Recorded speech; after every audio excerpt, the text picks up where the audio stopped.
Well, welcome everybody to Altered States, and this is myself, Dorothy-holder, and Kathleen-moore. Whee! Give her a hand. Today we're talking about... Oh, lovely. Hello. Very sexy. We're talking to the dead today. We're not just talking about the dead, but we're talking to the dead. We're going to start the show. I've got a couple of photos here that were sent to us. Kathleen's got them a prize. We won't be going video live because Kathleen's electronically challenged, and I sort of figure if one isn't, both of us won't be. So we're all in our jammies, truth be told. Is that right? You're wearing your PJs there, Kathleen? I am now, yes. As soon as you know you're not going to be on video, out come the jammies, off goes the bra, right? Right, absolutely. Absolutely. So we've got a couple to start with. But before we get underway, and for anybody that's in the show, if you would like us to connect with somebody after we've done the pick, yes, you can. If you just wait a little bit of a minute there, Corrine's going to add a photo to that, which is awesome. We'll go through these two, and then you'll be up. You'll be betting. So when it comes to talking to the dead, what is the particular or singular thing that stands out for you, Kathleen, as a challenge? You know, what challenges do you face, whether it's with the person asking or communication itself? The people, when I'm talking to somebody in the physical realm, they truly they connect everything physically. So I have to pull in the energy of their loved ones and connect to that and manifest what would physically be that would connect with the ones that are left behind. Like sometimes I will see somebody smoking and there's no smoking on the other side. There isn't a store where they can go, get their cigarettes, but that's something that their loved ones associated with them. So sometimes it takes a few for me to get information from the being of light, because I feel that they're all beings of light when they cross over. They still have their personalities and their soul themes and connection to their loved ones with the way their love was. But often I have to wait for that to materialize, and that can be a challenge because they can come of divine love, and then they'll say, well, that doesn't sound like my mother at all. She wasn't a loving person. But that doesn't mean she didn't love you. So sometimes, deciphering how they're portraying themselves and what they are two different things. But the essence of they will show me specific information that will connect people to their loved ones physically. So that's a bit of a challenge. The challenge coming from receiving messages from people that have passed on is that they think everybody knows everything. They think we're all connected. They can connect with us anytime. They don't understand the physical sense of loss anymore. They don't understand why their loved ones have aged. They don't understand why their loved ones are worried or missing them when they're home. So sometimes there's a challenge there. They're like, why all these stupid questions? Why not this? Why not? They don't understand the separation that we have. They really feel they're still a very integrated part of our connection and our true essence, our true selves. So sometimes that can be challenging because I have to explain to them, you left a physical life behind. These people don't understand where you're coming from all the time. So sometimes it's a challenge on both parts. It's being just like playing that phone game. Sometimes there's stuff that's lost in translation. So I have to try to figure out what the messages are from each side. And as you know, as a reader yourself, sometimes there's a bigger picture and we can even miscommunicate the messages we're getting. So sometimes when we say, yeah, this is the one, and then 6 months later they break up, they're like, well, he wasn't the one and you said he was, or she wasn't the one you said she was, and sometimes it's, but you met the one you were supposed to be with, so you had to spend the 6 months with that person. It's all about, there's a bigger picture, and a lot of people wouldn't waste time. Like if I said to somebody, no, you're going to be divorced in 6 months, don't get married. But you have to get married so you can meet your future love of your life. Who's going to really spend the time and the expense of getting married? So sometimes I'm not Sorry, go on. Go ahead. No, that's Sometimes all right. I don't see the you whole finish. picture. No. I was just going to relate to about relationships specifically. You're not really giving the information on the person's ability to create a love relationship. And that is to say, and this is important, I think, for anybody listening, is if you do get information, which isn't really about talking to the dead, but if you do get information relating to a relationship and something is seen for you, you still need to develop the ability to have a good relationship. Most relationships don't break down because of a lack of love. They break down because of a lack of ability to compromise, the lack of ability to forgive, the lack of ability to be friends and comrades and a team are what break relationships down. And the reason that they're painful isn't because there's no love, it's because there is love and we don't know how to have a relationship within that. And so that doesn't mean the person, and what I'm trying to say there is it doesn't mean the person didn't meet the person that they could have a long-term, loving, caring relationship with. They just weren't up to the game. Or perhaps the other person wasn't, but usually it'll be both in my mind. It's like, it's never just one. Mm-hmm. So that's all I wanted to say about that is if a person does come back to you as a reader and says, hey, you said this was the one and the relationship broke down, I'd sit there and I'd say, so were you in love with that person? And if you were, what went wrong? Because just because something goes wrong doesn't mean it wasn't meant to be. It just means that you need to mature a bit. You need to grow in your ability to have a good relationship with somebody, And when you've got a relationship that's been going for a long time, how long have you been in your marriage, in your relationship, Kathleen? 10 years. So in 10 years, you're already discovering that there's plenty of times you have to compromise, right? There's plenty of times you have to get over being disappointed about something. You can't just go, I'm disappointed and I hate you forever. I had a client years ago, which is pretty funny now. At the time, though, I was gobsmacked. She'd walked in and she was really asking me about this other man that she was thinking of having an affair with. And I said I didn't really see that going forward. And she was really upset, like genuinely upset. And she wasn't upset because of the guy. She was upset because she was seeing him as a means to leave her 30-year partner. And I said to her, were you very angry? As she expressed, she was really angry with her partner. I said, you're really angry with your partner. Can you tell me what the last thing he did? The last thing that really got you mad, the first thing that comes to your mind. And she says, it was at our honeymoon. And this is 30 years later. She's still really evilly mad about something that happened in their honeymoon. So basically she had a bitter relationship with this guy for 30 years of misery for both of them probably, not because they didn't love each other, but because in actual fact she was pregnant when they went to Hawaii for their honeymoon. This is a New Zealand woman. And as he waltzed on down to the beach to go for a surf, he left her behind with the guide and she had to walk down with the guide, and it was the day after they got married and she thought this was the biggest insult ever. And she never managed to forgive him for that, get over that, talk to him about it, whatever it might be. And so for 30 years she's been harboring this anger. Now I'm sitting there, and you can imagine me, right? I'm sitting there and all I'm thinking is, well, hang on a minute. So if you go all the way back there for the thing that you're mad at, has he done nothing wrong ever since? Right. Is he Mr. Perfect or what? He made that one major faux pas and nothing else mattered for her after that. So that's all I'm trying to say, is that actually it's up to the individual. If they meet a person that they fall in love with, then it's up to those two people to turn that into a lifelong relationship. Love doesn't guarantee that. So that's all. Right. That's right. Gigi says things pile up. Kathleen can't see the chat. I've sent her the photos, so she won't be able to see your photo either, Corrine, when you send it, but you can, if you want, pop it into my Skype, and she'll be able to see it there. Is that right, Kathleen? Will you be able to see it in Skype? I don't know if I can see it in the Skype. I know I can see, I guess I can try to go to, I think I would have to see it in Messenger. Can you send it to Messenger? Oh, I might be able to see it in Skype, yes.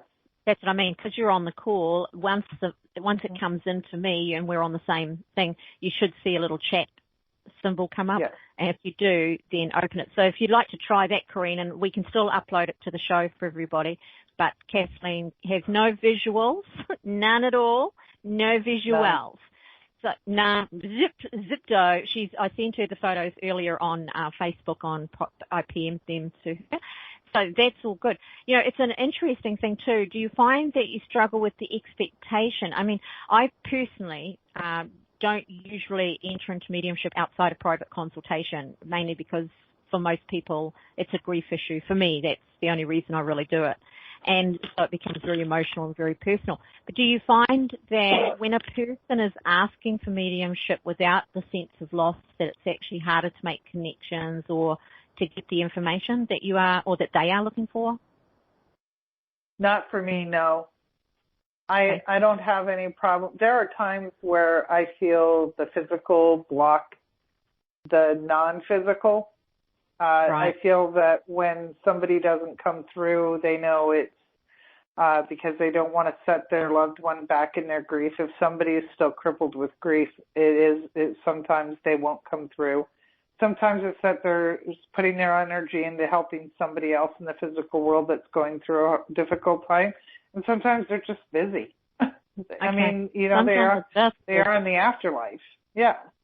So, but I have always, I don't know how to put this without being, you know, I won't mention any, you know, other psychics' names or anything like that, but I would never, ever just go up to somebody on the street and say, oh, you know, your grandfather wants to tell you a message. I find it to be a very personal, spiritual matter. I feel that it's great. I have great honor when somebody approaches me to do a reading for them. But no, I will not read anybody without permission. I will not deliver messages without permission. I find it to be very intrusive on somebody's soul and their aura. Even though some people are like, oh, I would love to get a message like that. I just don't. I'm with you. I feel that that's a very private matter. It has something to do with their grief. And if they want to seek me out for a reading or a connection, then that's what they shall do. But I'm not going to go up to somebody in Walmart and go, oh, hey, your grandfather says hi.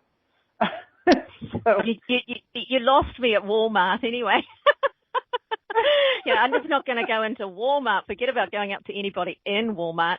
You know, I'd be scared of walking out with some pink pantyhose that show all my wrinkly bits or something, you know, those skin-coloured, flesh-coloured things. I mean, I watch some of these photos. I look at them and I'm absolutely horrified that one, people are going into places and have to look at that. Two, people are dressed like that in public. And three, that we are forced to endure it. Yes, on our walls. I'm like, I don't need to see that. You know, if I didn't go into Walmart, I don't deserve to be punished with that. I feel it's one of those things. Yeah. So what we've got now is we'll take our first photo. So you've got it there in front of you, yes? Yes. That's Michelle's dad. On the bike? Okay. Oh, no, I'll go to the next one. No, that's okay. We'll go to that one. Got it. Yep. Got her. That's Mia's friend, I think it is, but she sent it over to us anyway. So we could just start with her, however you want to go, and then I'll kick in afterwards, or we'll just tag team it, shall we? Okay. Well, with her right away, I saw a very free spirit, but I also saw a lot of pain, and I saw a surgery. So I'm not sure if there was a surgery that happened before, and I did get a sense of this woman is passed. Is this a friend or an aunt or like a mentor to Mia? Because I can't see the chat room. Yeah, okay, it's a friend. Yeah. Okay, and did she pass away from cancer? She'll be typing that in soon. Yes, she did. Okay, because I really get a sense of cancer from her. I also have a sense that she used to make jokes about how she lost a ton of weight when she was sick? They'll be coming along in a second. We should have got her on the call to make that faster. She doesn't remember. Okay, because this woman, like when I connect to her, she says, it was the best diet I ever had, but it took the life out of me. She kind of giggles when she says it. She shows me that she was a very positive, very positive, optimistic person. She didn't do well around toxic people, and she's showing me that she keeps checking on a gentleman that she was always around. He smokes a lot, and I feel he's still living. He says yes, she was, and no, she didn't. Okay. Because she's showing me that she keeps. It's her husband is the smoker. Yeah, I don't know if it's her husband or a partner. No, she's telling us. Oh, yeah. Okay. She's put it in the chat, sorry. So I'm just reading to you what she's responding so that you know where you're headed. She's showing me that everybody... Yeah. Okay, yeah, did she pass away Okay. Okay. Because she's showing me that she hasn't been there very long. She's showing me that she hasn't been on the other side very long. So, I feel she's passed probably in the last 5 years. But she gives me the impression that she's hanging around this gentleman that smokes all the time, and she's like he didn't learn anything. He didn't learn anything from her suffering, but he's going to be one of those long life kind of people. Long life kind of people, he'll live a long life, and I get the impression that he has done very well since she's passed. She's very proud of what he's done because she knew it wasn't easy. That's what she keeps saying. She's on the call now, so she might have missed a few moments of that. So Mia, if you can just Yep. Can you speak? There she goes. Are you there? Yep. You might have missed a little weenie, but yep, we're here. You might have missed just a tad of what she said there. Do you want to just run that by Kathleen so that you're clear on that you didn't miss anything? She said that her husband, your friend's husband, was to live a long life, and that she felt that he hadn't learned anything from her own suffering, but it wasn't necessarily going to affect him in the same way. The smoking. Yep, I understand that. And then she says that she's very proud of him because he's done very well since she's passed. Did she pass in the last 5 years? Going on the 3rd year, I think, next month, or actually this month. Okay, so did she battle the cancer for 2 years? She battled for longer. She passed? Yeah, she battled, 9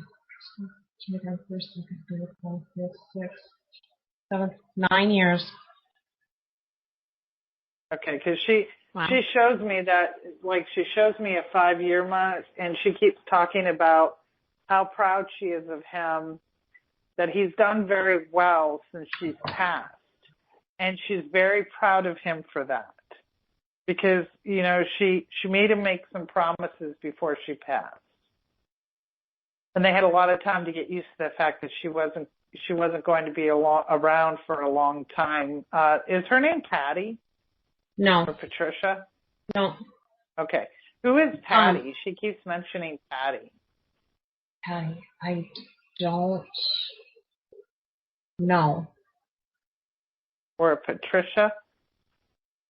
Her name is Melissa. Okay.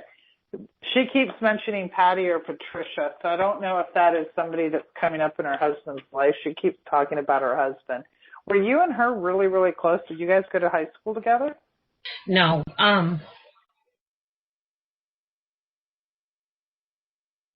Sorry. She keeps showing me you two in a class together. No. Our boys are classmates and good friends. Oh, okay. They've known each other since because she keeps showing me.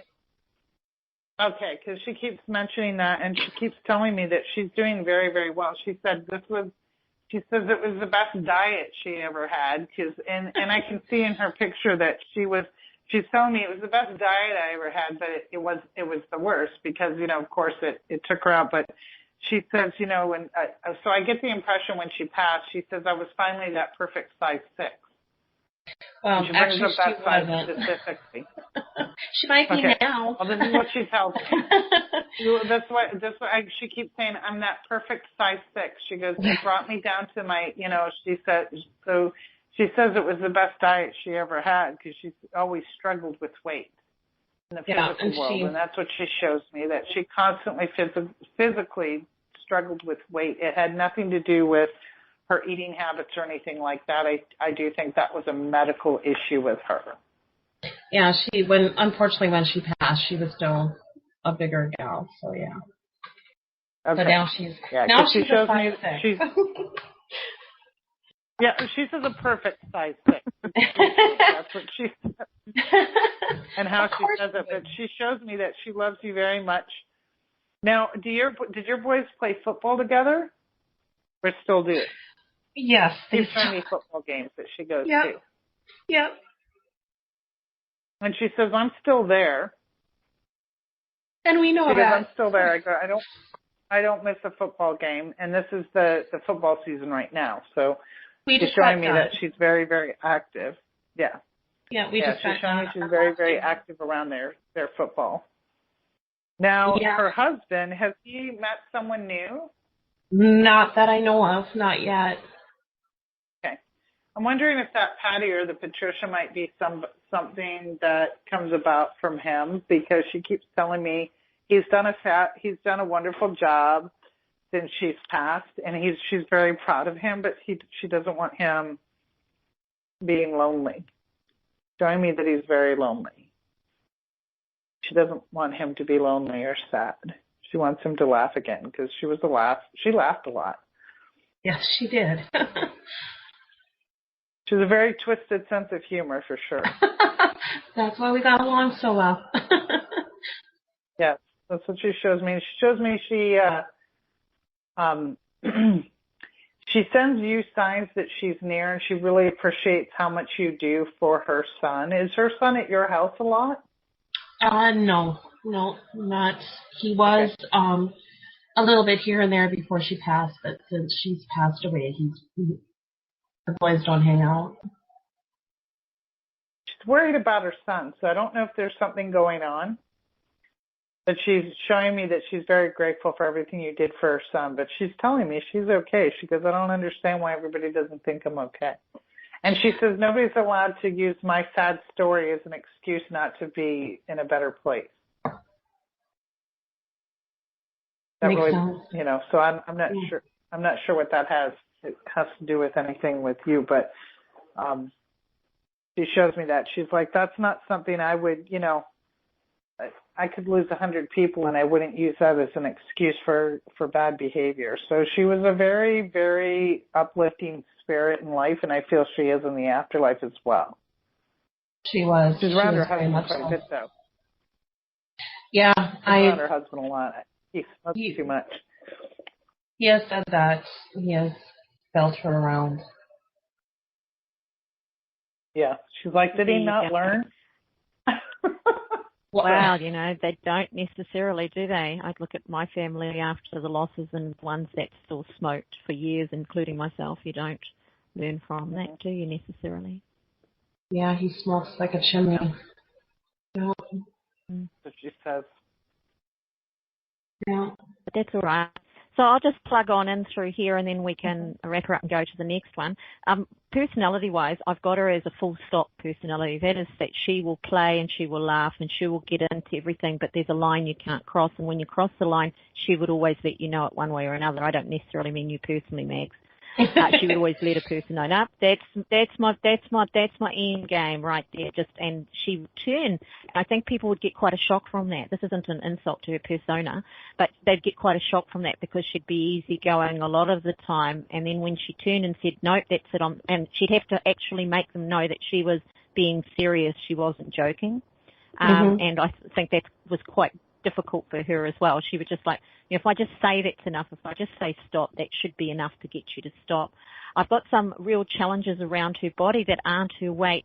I would suggest perhaps the cause of it, when we go back to when she's between maybe 10 and 13, I've got some serious issues around her lower extremities, so I don't want to go into anything too personal about it that you may or may not know, but I do feel that that was a contributing factor to how she felt about things later. She believed life was to be enjoyed, but she wasn't always as capable of enjoying it as she was at making other people enjoy it, if that makes sense. Yes. She struggled a little bit enjoying her actual life, where she would make others laugh perhaps. She herself wouldn't necessarily find life particularly funny. As odd as that sounds. that's the not what do they call it? With the comedians, where they're crying inside, but they make everybody else laugh, and so they laugh on the outside, but they're crying on the inside. That kind of feeling I've got around her. But I've also got her as being a very pushy individual when she wanted something. I've got the whole sense that she could probably talk. Yeah, she could probably talk anybody into anything, or else she would be such a driving force to get it. That made her the best one to have on committees, or the best one, to have in groups where you're trying to achieve something. She would be a real force to contend with in those arenas. I do get the sense, along with Kathleen, that her husband really does miss her a lot, miss her around the house, miss her voice, and it's those little things that catch at him even today, even though there's a few years gone by. But I felt that he may have met a woman as well, so I think that's very close for him. If it isn't actually in the works yet, he's coming to a stage where he's going to find peace in his love arena. I do think also that he is concerned about how that will affect the family as a whole. I think he thinks a whole lot about whether he's being disloyal to her, whether they will hate him if he meets somebody. Do you know what I mean? That kind of, he's got that kind of crunchy feeling around him with regards to somebody. So I'm pretty sure that he will keep a person a secret for a little while until he feels like it's okay, that he's not being disloyal and that nobody's going to jump all over him. And so he feels to me to be a little bit sad for sure. I've still got that energy, but I'm not sure he didn't always have that edge, that slightly sad edge, a little bit melancholy. He may have always had that, and she might have jollied him along, do you know? She might have been the one that jollied him along and made him feel up. She would have seen that as her role with a lot of people, I feel, that she's the fix-it. She's Miss Fix-It. She's the one to make it okay, fix it, make it all right. But she wasn't, I don't think, the gentlest soul on the planet. So really nice lady, though. Everything feels pretty good around her. She really liked being in groups. She really liked, there has to be a project with her. If there wasn't a project, life wasn't worth living. That was her in a nutshell. She was planning something, working on something, working towards something, gathering a group of people for something. It was that kind of energy that she radiates. Exactly. You hit the nail on the head. Well, thank you very much for calling in and letting us play with you and your friend. Thank you. Actually, she's very...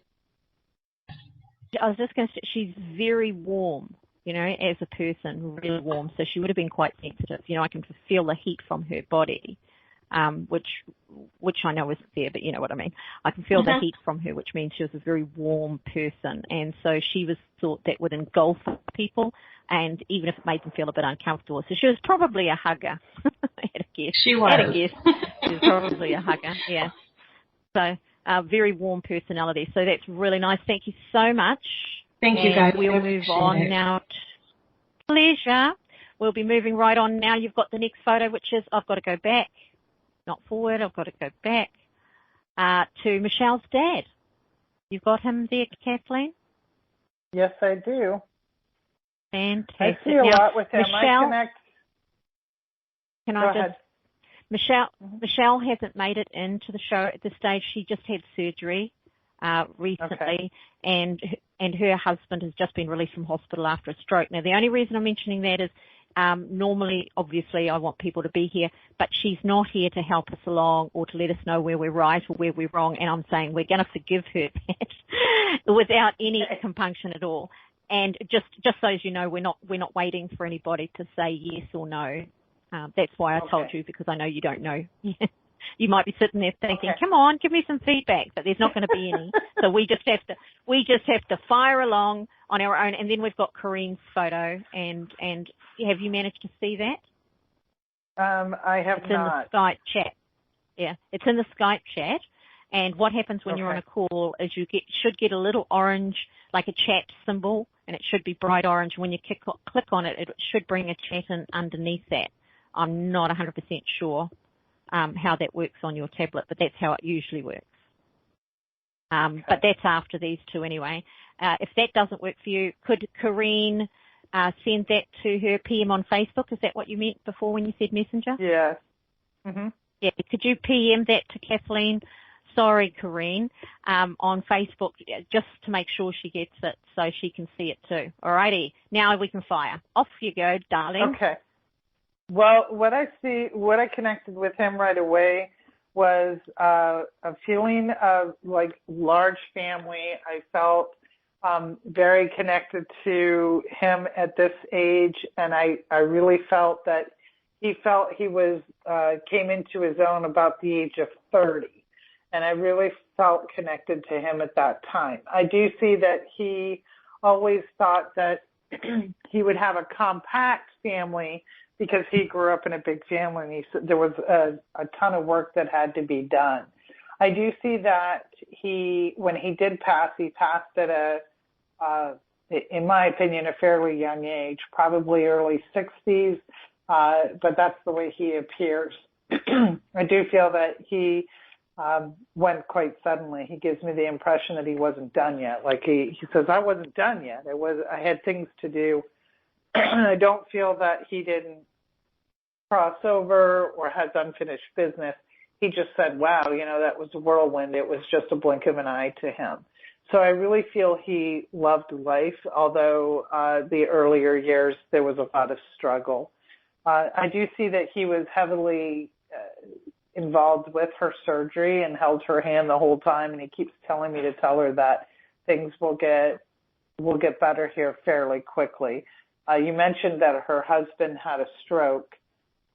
He keeps telling me to tell her not to panic, that they'll be able to figure everything out.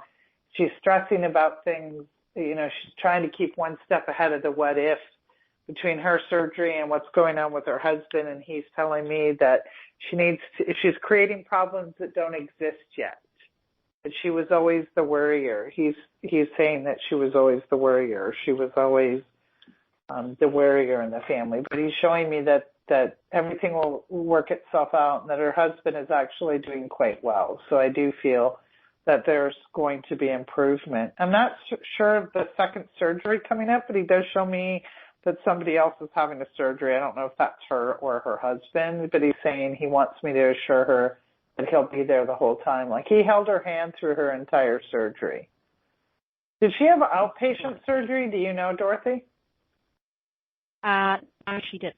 But it was a more minor type of surgery. So she was only, I think it was an overnight or all day. I'm not 100% sure on that, sorry. Okay. I just know it wasn't it was more, I think, the stress of going into a surgery when your husband's just coming home from, a bit of a major.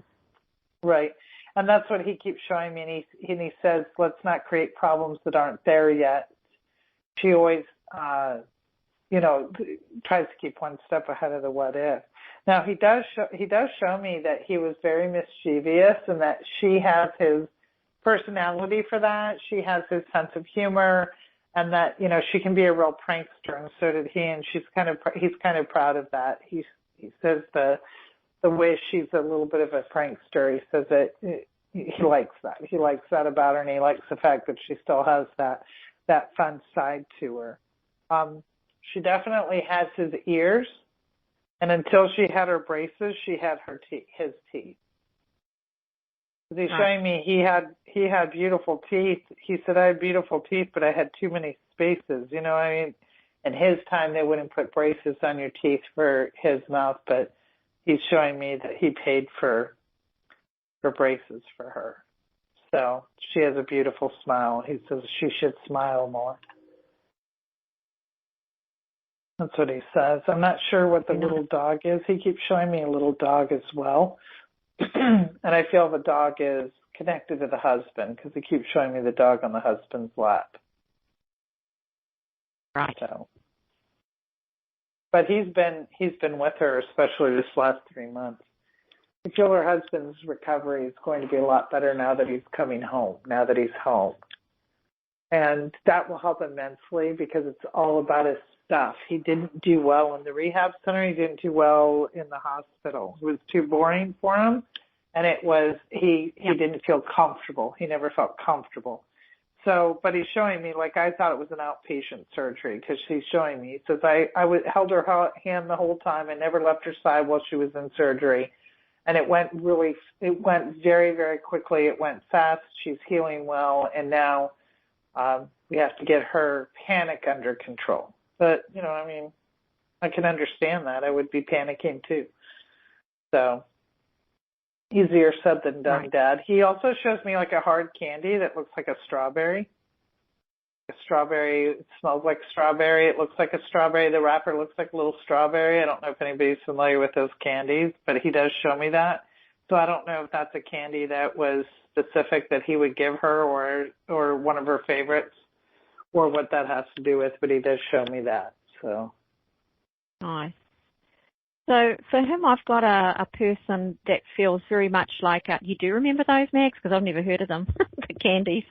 I've got the feeling around him of a self-made man, and it was like, to me, it was very important, the feeling that I've got from him. It was very important to stand on your own 2 feet. It was very important to provide for your family. It was very important to be the strength for his family. But I've also got what feels like a fairly quiet-spoken man that he didn't feel a need to push out his energy there, that when he spoke, they listened, that he was a gentle master, if you like, that he believed in the roles. I've got the roles in the family, and he's definitely the paternal boss, if you like. And he does that in such a way that it's very pleasant, it's very nice, and everybody looks to him. And in the family, I get him looking to them looking to him willingly, not because he's, ruling with the iron fist sort of a thing. It might be why she's the worrier too, that he's very much into that, you've got to take care of your family, you've got to provide support, da-da-da. She may have inherited that from him. And I would suggest that he was a bit of a stress merchant in his own life as well, and that he felt the need to dot the T's and cross the I's? No. yes. Dead people, damn it. Dead people. Get everything backwards. Just kidding. There's that very particular energy around him. He probably didn't like it when people fucked around with his stuff too much. He would go and just put it back the way he had it, or he would lock the shed, that kind of a guy. Don't go in my shed. That's my place. That's my stuff. Don't be playing around with that. So I've got that energy around him, but I've also got a very protective man who loved his family very, very much. I have got a very small amount of travel around him. It feels like a singular trip that I'm not sure if he migrated to the States or he moved away from his parents in a very substantial way, but I've just got this very singular move around him that seemed to define him. He seemed to grow after it. I can feel him standing up straighter, looking taller. So he may have had an aggressive parent. He may have had a parent who was dominating in some way, and I've got him standing up as he moves further away from that in his own family and almost swearing to himself that he won't be like that. That's not the kind of parent he wanted to be, not the kind of person he wanted to be. So it's a very interesting energy that he's got. I've got a man who would do anything for anybody as well, by the way. I've got him tinkering with other people's stuff. So he may have gone over to help the neighbours, or if things broke down, unless he was by trade, a mechanic or an engineer that tinkered around. I've just got that energy around him, but I know that he would have gone down the road to help the guy or the lady. If there was something that was wrong, he'd be the first guy in, giving them a hand and then having a beer afterwards or whatever. He was very much that kind of a guy. It was sort of everybody should always be doing something. And so, Michelle, you may find it difficult to sit because of that example, that role of everybody should be doing something all the time, that he wasn't very comfortable just putting his feet up. And even when he got a little bit older, he would have felt that, if you don't keep busy, you might as well die, kind of an energy. So he's a bit of an interesting character in that way. Everybody should play their part, do what they need to do, and then things work out. And I think he believed that, very deeply believed that. I've got a scar on his body. It feels to be his right side, maybe up a bit, maybe up by the rib cage or just down, in that abdomen area crossing over to the rib cage. I've got a scar there that looks like he would have had surgery at some point, maybe an accident. It feels kind of long. But I've got it pulling, so he may have found that he had discomfort from the minute he had that procedure or accident, possibly for the rest of his life. So I've got that pulling feeling. When a scar feels so tight that it feels like the stitch. Do you remember the stitch, getting the stitch, that kind of feeling? Yeah. As a kid, I always wondered what that meant until I realized people have had surgery knows what it feels like to have the stitch, a stitch pulling tight, as they get tighter and tighter, or to have the scar tissue rubbing against muscle, that kind of thing. Well, that's the feeling that I've got with him. So that's all we've got for you, Michelle. But if you want us to revisit that, it's a little tricky when we've got no direction to go in. then just let us know when you've had a listen to the show how you feel about that. Let Kathleen know. You can let us know under the show posting on the IntuiTalks page. We'd both appreciate and love to hear from you on that. And then we could, if necessary, add to that. You'd be happy with that, wouldn't you, Kathleen? And now I'm going to bring up Corrine's photo. Absolutely. I'm going to bring up Corrine's photo. Let me go find it. I have it as well. Oh, you've got it. Oh, excellent. That's brilliant. Well, where have I got it over here? What have I done with it? So hang on a minute. Click Save and click Corrine. It's there, but I can't see it. I don't know why. Yes, I'll replace it. So I'll go look for that again. Desktop. You see now that's, oh, there it is. Oh, it's just not giving me the little picture. You can start firing away, sorry, while I play around. while I be incompetent. Immediately connecting with him, I see that he's passed recently. Is that correct? Green, would you like to call in? Shall I pick you up? I'll just ask you, shall I pick you up on Skype? Or would you rather just stay in the chat? Because I can just click on your name and add you to the call if you like, Corrine. So you don't have to call in and stuff. And stuff, all that stuff. Yes, okay, all right. Add to group call. That'll be, ba-boom. Here she comes, just walking down the street. Da-da-da-da-da-da. Everyone you meet. Hold on. It's thinking, oh, I wish I had a call. The monkeys. I was doing the monkeys. I don't know why. It just got stuck in my brain, the monkeys. I knew that was one of my favorite bands when I was younger. So, Corrine, did he just recently pass? I immediately got a sense of still having one foot in the physical world and when having one foot in the other. Yeah, he died 3 weeks ago. Okay. So I do still think that he's hanging out a little bit, which is quite common when they first pass. I get lots of writing behind him though. Like I see writings, like he wrote, and I don't know if he was poetry, but like I see all different writings behind him. I see notebook paper, I see scratch pads, I see little doodles on cocktail napkins, I see contracts, really thick contracts around him. I see this feeling of urgency in the last 4 months of his life. So I don't know if he knew he was sick or if he died suddenly, but I get this feeling of urgency to live as much as he could in the last 4 months. It's like almost like he threw caution to the wind. I see a very higher vibrational being in him. I do feel that he, at the very least, was an ancient soul that was here to come in, do something, and leave. Steve Jobs was another one of those. They came in, they had a small group of very close friends, knew a lot of people, but had only a very small, intimate group of friends and family. They did their job and then they went home. That's a lot of people were like, well, Steve Jobs wasn't friendly. Well, when he tried to be what society wanted him to be, they took his company and he became very bitter. He was here to help advance technology. I feel this man is a higher vibrational soul, just like Steve Jobs was. He was here to do a specific job. Once that job was close to ending, he threw a lot of things together in the last 4 or 5 months, and then he went home. Did he die suddenly? It gives me the impression, he keeps saying that he didn't even have time to get used to the idea that he wasn't going to be here. Well, he was diagnosed with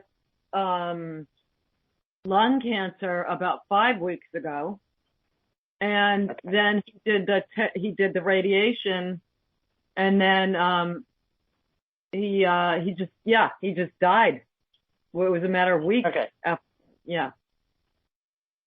Yeah, because I get the impression like he knew 4 or 5 months ago that something wasn't right, so he did as much as he could to get as much done as possible in that 4 to 5 months. It might not have been something like he didn't know he was going to die, but he just felt like something wasn't right.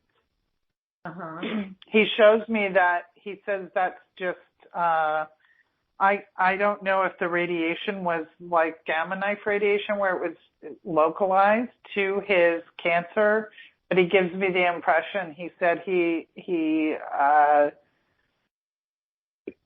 keeps talking about how he had to get it had to be done, and excuse me for saying this on the air, but he keeps telling me, he says the last thing he would have dealt with is a catheter. It's the last thing he would have dealt with. He didn't want to deal with that. So I don't know if that was a defining moment of him deciding to let go and cross over, or if he was just like, I just can't even imagine it. He was very, very fiercely independent, a fiercely independent man. He shows me that he's very,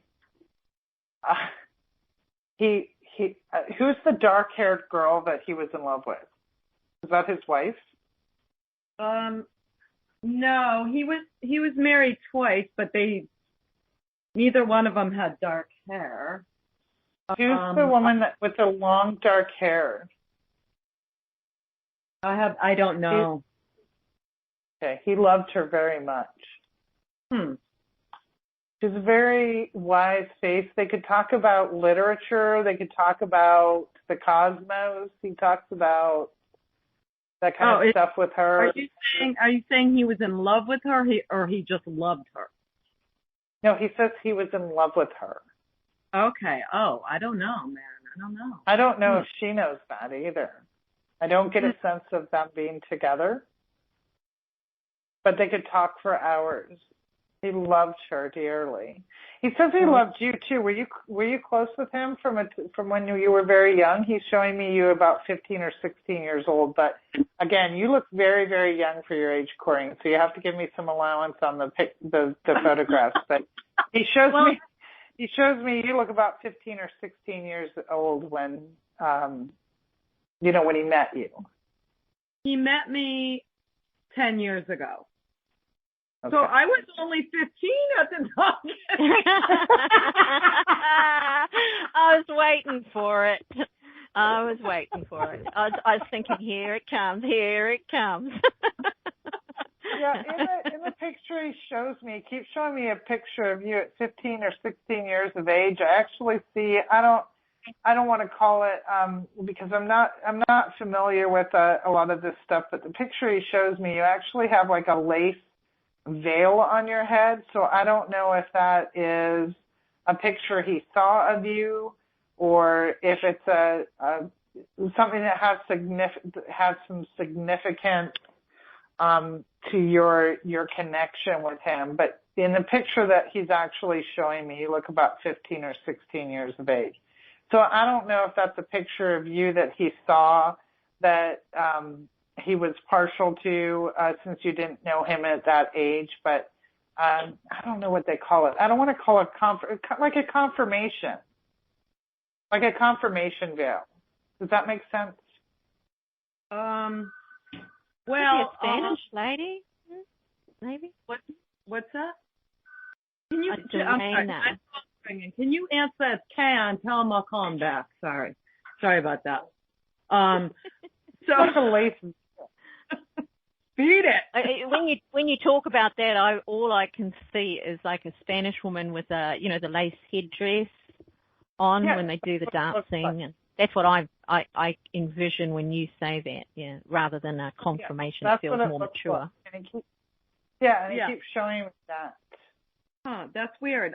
Well, the thing is, I wore that for my first communion, but I don't think that he would know about that. I mean, I'm not sure. Okay. I wore that one for your too. Communion. How old were you for your first communion? For my first communion, I would have been 8. No, this you look about 15 or 16. It doesn't make any sense to me. Okay. Well, that's what he shows. He shows me that picture. Did he write? Was he a writer? Yes, he was. Okay. Before we go into too much information, carry on, Kathleen. Well, he keeps showing me all the writings behind him, and he keeps showing me collaboration with you, and he keeps talking about some of his writings will come through yours. Some of his writings will come through you. So he wants you to write, because you haven't been writing in the last couple months, have you? No. Yeah, maybe you should start doing that. Okay. Well, we never collaborated, but No, he says he's going to collaborate with you. Okay. Okay. Good. He's going to write through you. He's going to write through you. He's going to help you write. Okay. Excellent. He says because you'll listen to him now. Yeah. Well, I was the one telling him to write when he was still here, because he hadn't written in a long time. Okay. Just he keeps showing me writings. Like I see notebook paper. I see like manuscripts. I see Post-it notes. I see doodles on cocktail napkins. I mean, it's like all behind him. It's like a wallpaper behind him, behind this photo that you sent me. And this is an older photo of him, isn't it? No, not really. Okay. It's like 2 years old. Okay. Because he says he wishes he says he wished he looked like that. He liked the way he looked in this photograph. Yeah, I think he did. He didn't look much different. Was this a headshot for something he was working on? Yeah. It's a headshot, yeah, for something that he was involved in. Okay, because that's what he keeps telling me. So as I'm looking at him, sorry, go on, still going. Bloom, Well, my fault, my bad, sorry. He says that's his favorite picture of him. He said he really liked that picture. Mm-hmm. That was his favorite picture of himself. Good. So, but go ahead, Dorothy. Oh, good. No drama. Just we're getting down to the wire here. Time-wise, that's all. What I'm seeing about this guy is essentially he is an intellectual man, and he probably didn't suffer fools gladly. My first feeling around him, and I've got this really, really orange energy, which means he could be a bit grumpy, I think. and because he needed to be putting stuff out there, and that might be why you advised him. You might have recognized that in him, that he'd be happier, that he'd be more stable, that he'd be more, self-value, I suppose, have a higher attitude about himself if he actually used his creativity. And because it was there, it needed to be expressed in some way. I've also got the idea that he would look over people. So I think he may have set himself above other people at times, where he would look at them and dismiss them or be dismissive of them. Mainly if they were foolish. I think he didn't suffer fools gladly, and he didn't like liars. He had set opinions about things, and that's certainly nothing wrong with that, because we're all kind of opinionated. It's just he definitely had set opinions about things, and there were people he just didn't have time for. So I think he wound himself away, I would say, from too much of the tomfoolery. It really just didn't do it for him. It really caused him some issues in his own mind, if you like, of who he wanted to spend time with, how he wanted to spend time. I don't think it was because of his illness, but over the years it just became more and more important to him to value the people that were around him. I think he liked spending time alone. I think he liked to be in his own headspace and to, not feel the pressure of people suggesting what he should or shouldn't do. And I don't mean you specifically, but in general, in life, the pressure of performing, of being a particular type of person, I do think it got on top of him and may have even caused some issues within his marriage, that they would require stuff from him and he wouldn't really be that keen to put it in there, to put it out there, or to play that role for them, whatever it was. He's like, we can all just agree that we disagree. He's that man, we can disagree and that's okay, but that might cause separation. So he's a very singular-minded person, very focused. When he wanted to do something, he would put his mind into it, and it could take years. He'd be okay with it taking years. I'm not, I've got to do it and get it done. He would be okay with it taking a very long time, as long as it was still there, as long as nobody took it away from him. I've got some major theft around him at some point in the past, like losses which were deliberate, somebody taking his stuff as in, physical, stealing his stuff or stealing his work, or some kind of argument or problem around his things being used and taken by somebody else, and his inability to be able to sort that out, to get on top of it, left him a little bit, what's the word I'm looking for? lacking in confidence probably. It was a bit of a shock maybe for him. I've got that shock word that Kathleen got, only I've got it further back, that it was just sort of like a kick in his guts, that he wouldn't expect something like that to happen to somebody like him. That's the feeling I've got around him with that, and he didn't quite recover. That may be his last marriage, I'm not sure, but I've just got that. I don't know if she took him to the cleaners or not, but I've just got that whole feeling of he just couldn't. I want to, when you want to gather something up and gather it back and grab it, but it's slipping away. I had that feeling around him from some years back, Quite an interesting character. I've got a lot of stuff in the back of his mind, so he could easily be distracted as well. He was just always had something going on in there, whatever it was. So he was the thinker. He's the guy. He should be the statue. He should be the statue because he's that person that thinks around the squares. He thinks about things to a very deep level and didn't always manage to bring that out in a way that he felt comfortable with or that others understood. So he would have only a select few that he felt he could really talk to, I think, that he could really, really talk to. And for everybody else, it was a little bit more superficial. But I've got a man who genuinely did care about people, but he was very broad in that. He wanted the world to be a better place, if you like, or, a whole group or a country as opposed to an individual. It was more like, well, we'd all be better off if. He reminds me in thought, the way I'm feeling his mind working, he reminds me of Carlin. What's his name? George Carlin? George Carlin, yeah. Yeah, that's who he reminded me of, the way his mind processes. It's very, not sarcastic exactly, or maybe sarcastic. Satirical is the word I'm looking for. Satirical and slightly sort of off-kilter view of everything, which is endearing and funny to some, and others hate it kind of a thing. So you loved him or hated him kind of a person. And I'd swear he liked that Song of the Monkeys, just saying.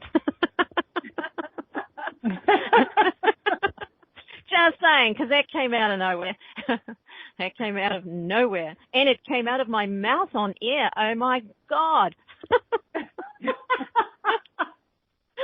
That's like horror story right there. So I hope that all fits in with what you know about him, Corrine, or if not, it's close enough to get us to the end game. Yeah. May I add something real quick? Yeah. He keeps talking about alien DNA in himself. Did he think he had alien DNA? No. He keeps talking about alien DNA and then he winks. Is that connected to anything? I don't know that he was into aliens. I'm not sure, Kathleen. I'm not sure. He might have been RH negative, because RH negative, it's been going around for the last 10 years, and it's been building and building that if you're RH negative, like myself, you're probably an alien. Well, you're definitely an alien, Dorothy. because well, I've been called worse things. Because there's such a small group in the population that is RH negative is why. And because it's an attacking organism, that is, as an RH negative woman, I can have an RH positive girl. But if I have an RH positive boy, then my antibodies fire up, and while I'm pregnant, I'm going to try and kill the second one. The first one gets away with it, but builds the antibodies, and then the second one, I'm going to try and kill the fetus if it's a boy and he's RH positive. Right. A really interesting, horrible thing, but it's true. I carry a green card in case in my infinite wisdom at 57 I decide to have another child. Because my 20-year-old son is RH positive, but they give you a green card so that if I get pregnant again, then I go to the doctor, I give him that card. If it turns out to be a boy, he has to have a blood transfusion. You know that's true, right? No, yeah. I didn't know that. Yeah. So if I have RH negative boys, that's okay. I can have an RH positive girl, that's okay. But if I have an RH positive boy, it's like foreign to my system. My body acts like it's been invaded by something. And so I think that lends itself to those stories about it being an alien DNA, because it is a very unusual situation, and it's a very, very tiny percentage of the world population.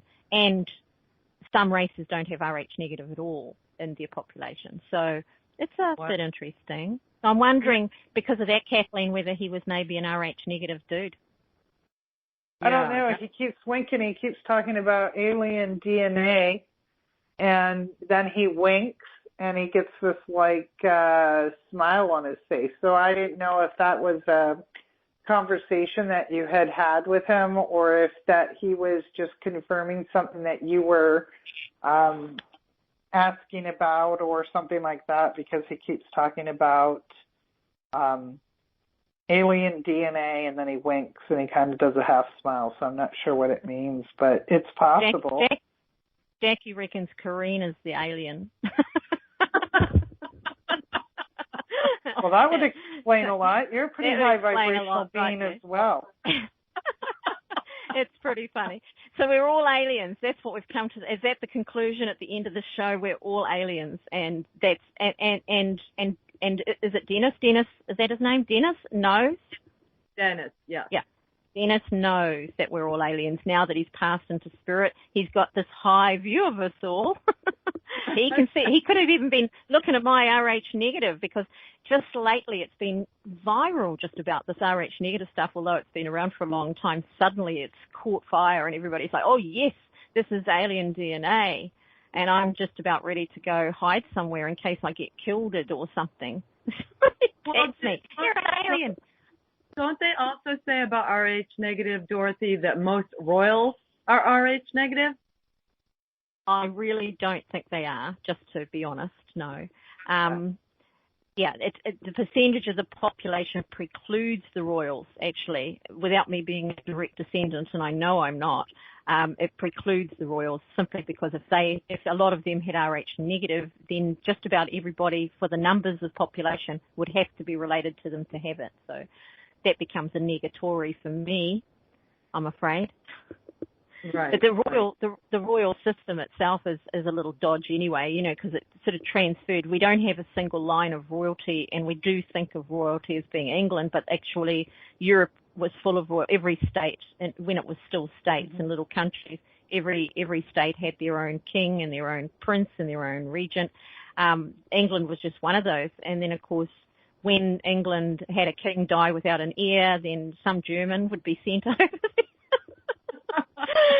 Would be sent over there because he'd be the next heir to the throne. That's why we have Fredericks and, we have all of these German names in the history, and they would anglicize their names, of course. But it's exactly the truth of it all. They would just import or marry, and so it switched horses a few times. So it's not an impossible connection. It's just not this lot of royals. How's that? This lot are all descendant from Henry VIII, all of them.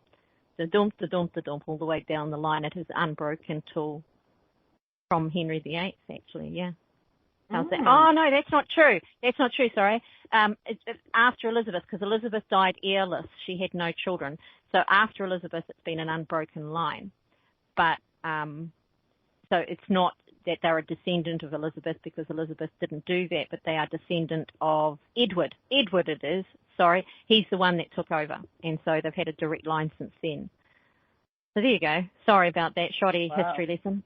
It was an awesome history lesson. I really didn't know a lot of that. Oh, look, Henry VIII's my favourite, and a few people that know the show I did years ago with Chris know what I think about Henry. He saved the world, and he's continually lambasted for it, so we'll have to do a show on that one day. He saved the world from religion, by the way, if you want to know what he saved the world from. But that's the end of our show, everybody. Now, next week, we are doing a show on crystals. Kathleen and I will be talking about crystals, doing crystal readings, be in, be square. Then, of course, have we got anything else? Have you got anything else you've got on there, Kathleen? Your next week is on Chris's show. Is that right? Yes, next Wednesday I'll be on Chris's show. I do have an fortnight. Yeah, every other week is the altered states, and I'm very excited about doing the crystal show. I have a lot of new ones in, and I'm very excited. I'm new to crystal reading, so hopefully everybody will bear with me. And it'll be fun. You'll enjoy it. I'm very much looking forward to it. So I think it'll be a fun time for all of us. So fantastic. So thank you, everybody. Thank you, everybody. We're just going to wrap this show up and appreciate you coming. Cheers. We'll see you next week, 9:30, same bad channel, same bet state,